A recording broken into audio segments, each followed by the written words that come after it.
Welcome to Kevin Deal Photography, where I take you on my journey through photography. On today's episode, we're going to be taking a dive into the Tamron 17-70 2.8 for the Fuji X mount.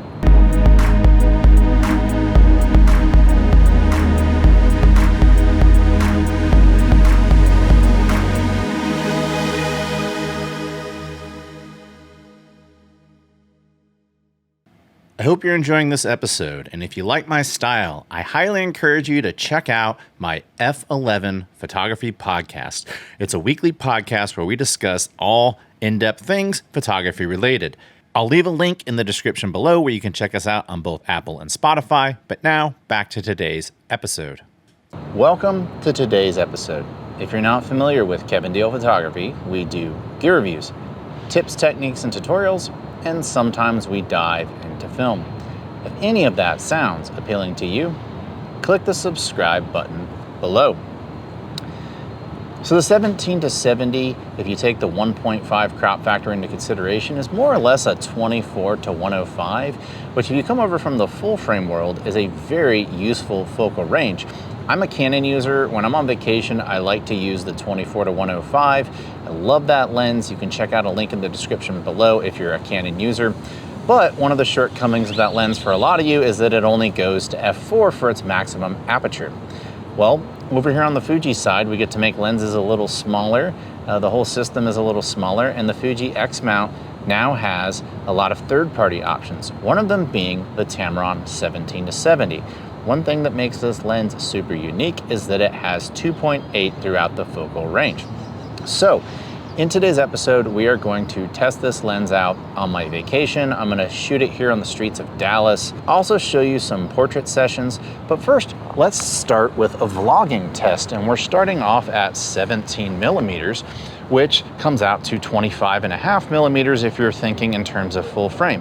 When you look at this frame, it's kind of wide. It's wide enough, seems to get the job done, and for a lot of you, this may be too tight. Personally, when I shoot on my full frame, I like to be around 14, 15, 16 millimeters, but 25, if you're a vlogger, might be a little too tight. But if you are a part-time vlogger and you want to just use this as a general purpose lens where you vlog every now and then, I think this is perfectly acceptable, but you be the judge. You look at this area around me and tell me if you think that that's wide enough. Tell me in the comments below. Now let's go shoot some video here in the West End in downtown Dallas. This would be a perfect time to remind you all that this lens is not parfocal. So as we zoom in, you can see that focus shift. That means it's not parfocal. And that could be an issue for some of you if you're using this lens for video.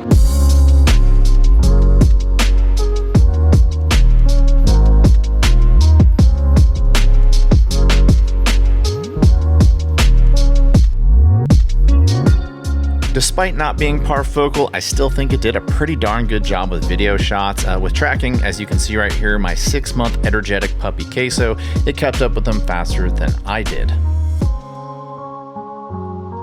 Great, so you saw some video examples that I did with it. It seems to do a pretty good job. It does some good reproduction. But let's go shoot some street photography. Let's just walk around Dallas and see what we can get.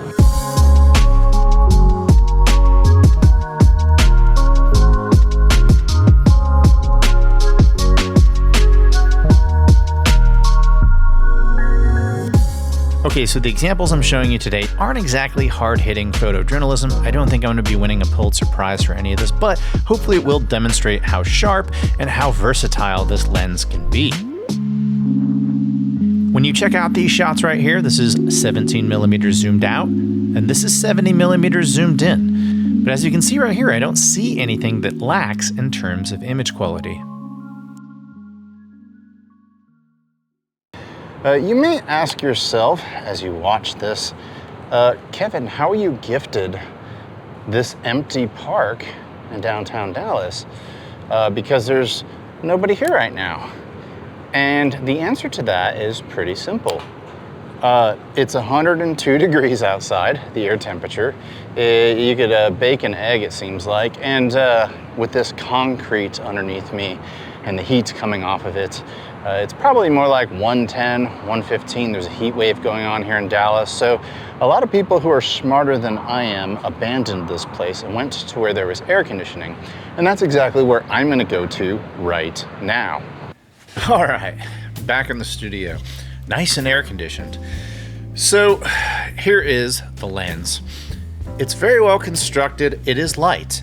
However, I think when people say, oh, it has a plasticky feel, that may not mean what it used to mean. To me, it just means it's light. We've had a lot of advancements in plastics over the years. Maybe if you drop it, it won't do so well compared to, say, a metal lens, but it feels super light. I love the fact that you have this very smooth zoom ring, very large, easy to get a hold of. A smaller focus ring on this for sure. So I don't know if some of you will be on board with that. On the wide end and in the middle of the zoom range, I think the autofocus was fantastic. The only place I saw it struggle is backlit in this example. On the very telephoto end, for close-up subjects, it had to sweep through and lock on. Some of that could be a limitation of the lens, but let's be honest, Fuji, while they have made advancements in their autofocus, that's still, in my opinion, a limitation of the system, so it could be a slight limitation of the X-H2. I found in real-world environments, as I took it out and shot models for agencies, I didn't really experience any of these issues that I've experienced in a vacuum in my studio, so in real-world use, I don't really think the autofocus on this has many flaws. If you're a seasoned Fuji user and you're looking for the aperture ring, you will be looking forever because you'll never find it because there isn't one. So if you are a traditionalist, a purist on the Fuji side of things, you may not like this, but I come over from Canon, so I couldn't care less. I am a PASM guy. I like the aperture ring when it's available on some of my lenses, but when it's not available, I don't cry like a lot of you Fuji users do. No offense. It's 16 elements and 12 groups. 9 rounded aperture blades for all you nerds out there. It's minimum and maximum apertures, f2.8, f16. The angle of view is 79 to 23 degrees, depending on where it is. You have a 67mm front filter thread, which is pretty common. There is image stabilization, which is pretty awesome because I think that the 11 to 20, the wider version of this lens doesn't have that, so pretty awesome.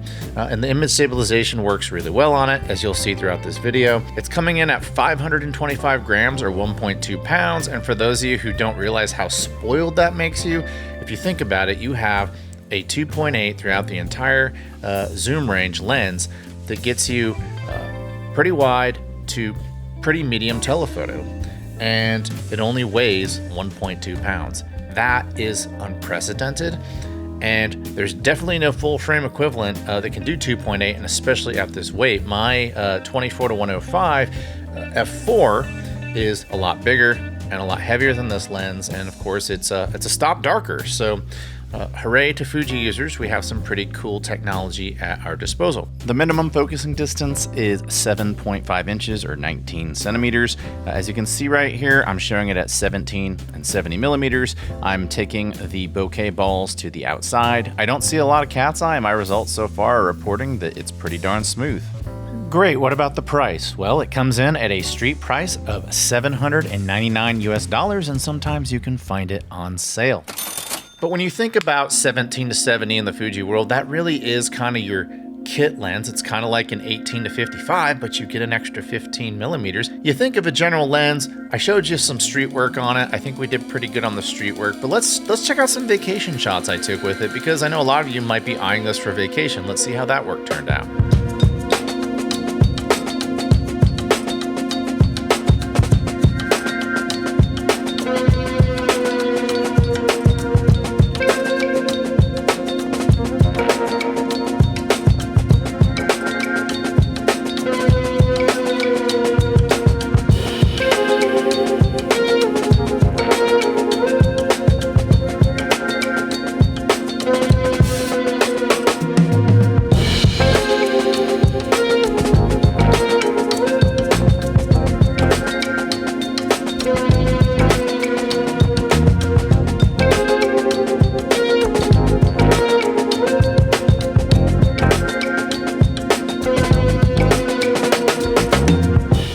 those vacation shots were actually taken on my X-T20, which has been converted to infrared. So I had a hot mirror filter on some of the shots. Those were the normal shots. And then the shots that you saw with the orange trees, well, I put an aerochrome filter on this guy and I thought it looked pretty cool. But just some cool stuff I do with my X-T20. I usually use my X-H2 with this. So we've seen that this does pretty good for video. It's an excellent walk around lens. It's an excellent vacation lens, but I was so taken aback by how beautiful the quality was on this. Let's actually see how this guy works for professional work.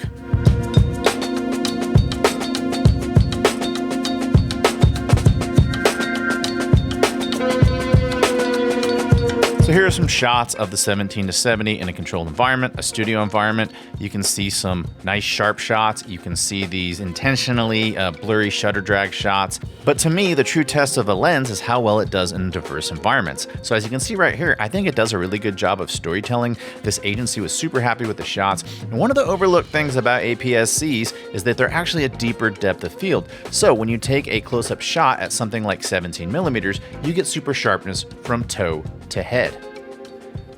Speaking of sharpness, I took this lens on another shoot with Julia, and as you can see right here, I got super close at 70 millimeters, and this is at 5.6, and look how sharp the details are there. On the specific shoot with Julia, you can see the water running down the sides of the concrete. It was a rainy day, and that gave me a chance to test out the 17-70's weather sealing capabilities. I'll talk a little bit more about that later in the episode.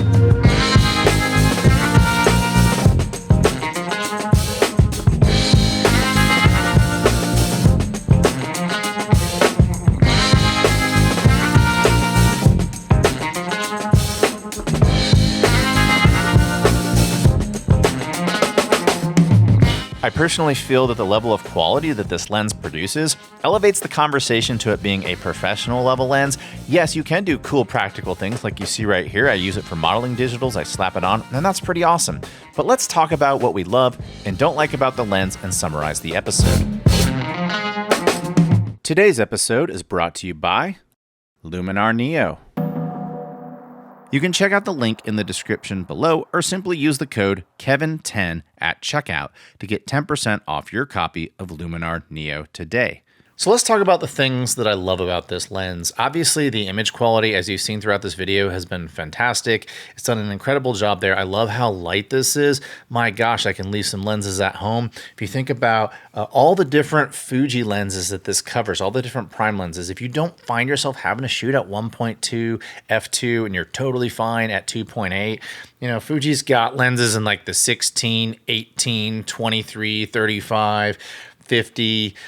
There's a lot of different lenses that this covers. And when you see how sharp these images are, I mean, it does a really good job. Now, I'm not saying it replaces your primes. I own Fuji primes myself, and they look amazing. And there are instances where I want to use the primes. But man, there's a lot of times when I can leave my primes at home and just use this. When I stopped down to like 5.6 f8 with some of my shots, the sharpness was off the charts with this lens. I don't really do the lens chart comparisons and do the corner sharpness shots. That's not really how we do things on this channel. But just look at these shots. I think these are razor sharp. I think that these are absolutely worthy of professional work. And that is why this lens is so awesome. And so obviously image quality, definitely the number one thing that I love about this. I would say also, obviously how light it is. I love this gigantic zoom ring. I think it's super smooth. The focus ring, I don't really do a lot of manual focus. It's kind of meh. I'll put that under the things that I think could be improved upon. It's kind of small. Obviously, for those of you who love the aperture ring, you're not getting that with this. There is no switch for autofocus, manual focus, so that could be another thing. So if you're one of those Fuji users that needs all the tactile functionality, you're probably not going to like this lens for that reason. I originally thought there was vignetting at 17 millimeters, but I'm only seeing it in the upper right and lower left corners. Upon further review, it turns out that if you don't click the lens hood in all the way, it's kind of a double click, that it'll actually produce dark corners in just the upper right and upper left corners. So keep that in mind when you're putting on the lens hood. As you can see right here, it zooms externally, and it's never happened to me with all my external zooms, but a lot of people report that you could end up having some issues where dust gets in there, and that's obviously not a great thing. Now, This is the one major thing that for me was almost a deal breaker, but thankfully my camera was covered under warranty. There's this little gasket that you see right here. And so they claim it's weather sealed. As you can see in this picture right here, I took it out in the elements. It rained on it. And where it failed was right here, right where it made contact with all the terminals, where it made the communication contact. And so within about an hour of usage, my camera turned into a gigantic paperweight. Now, it's technically my fault. I went out in the rain with this, but I did it based off of experience. I shoot with the Canon L lenses all the time. Out in the rain, I've never had any issues. I was using an XH2, which is weather sealed. I use this, which claims to be weather sealed. It has a gasket here, but that gasket just simply didn't do its job. And so I had a paperweight, and thankfully it was covered under warranty, but let that be a lesson that just because something says that it's weather sealed doesn't mean it's actually going to work. But that's definitely a big consideration with this lens. And of course, it makes me think in the future, anytime I buy a Tamron lens, how good is the weather sealing? Now, maybe it was the XH2, I don't know, but I can't really get to the bottom of it. I'm just happy that I have a working XH2 and that this lens works as well. So in general, though, the pros far outweigh the cons. You can buy this lens with confidence. Just don't take it in a downpour and you'll be fine. I still think this Tamron 17-70 2.8 is the best zoom lens, third-party zoom lens, I should say, that is made for the entire Fuji X mount. So obviously I had some reservations about it, some cons about it, but in general, this thing is badass. Definitely recommend buying it. So that does it for today's episode. I thank each and every one of you for watching today. If you found this to be helpful, if you found this to be useful, tell me about it in the comments below. I really do appreciate it. And if you like this channel, I humbly ask you, click the subscribe button below. If you like the conversations and you want to have more in-depth conversations, hear my more in-depth analysis on things in the photography world, I highly recommend you check out my F11 Photography Podcast, which is available on all major platforms, including Apple and Spotify. Until next time, I'll talk to you soon. Bye.